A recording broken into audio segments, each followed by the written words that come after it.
کہ ایک طرف قریش مکہ نے مسلمانوں کو اور صحابہ رسول اللہ کو تنگ کر کے مکہ سے ہجرت پر مجبور کی، مکہ سے آ گئے، مدینے میں آباد ہو گئے، تو ارد گرد کے قبائل کو روکا کہ مسلمانوں کے ساتھ معاملات نہ کرے، ان کو دھمکیاں دی، مسلمانوں کو مکے کے عرب کے اندر، مدینے کے اندر تنہا کرنے کی کوشش کی گئی، مسلمانوں کے اندر، مدینے کے اندر اپنے لیے دلال ڈھونڈتے رہے، لوگوں کو اپنے ساتھ ملاتے رہے،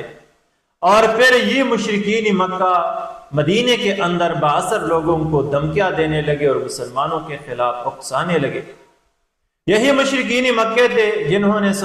مہاجرین صحابہ کو بھی دھمکیاں دی، انصار صحابہ کو بھی دھمکیاں دی کہ وہ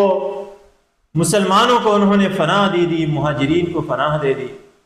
یہی قریشی مکہ تھے جو رسول اللہ صلی اللہ علیہ وسلم کے جان کے در پہ تھے، یہی دشمنان اسلام تھے جو مدینے کے اندر تخریب کار پیدا کر رہے تھے، مدینے کے باہر تخریب کار پیدا کر رہے تھے۔ مسلمانوں کو کیا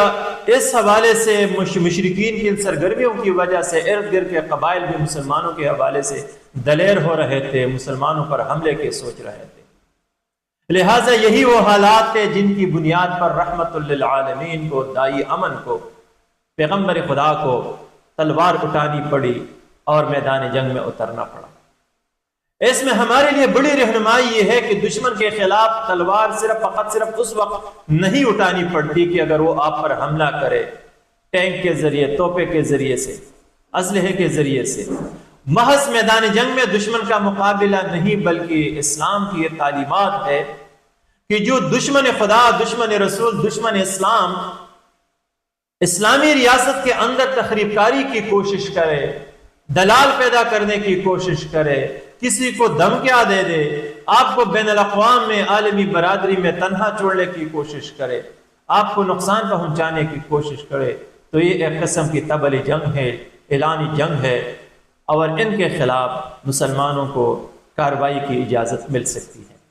لہٰذا پیغمبر اسلام صلی اللہ علیہ وسلم نے جب اللہ تعالیٰ کی آیت مبارکہ نازل ہوئی کہ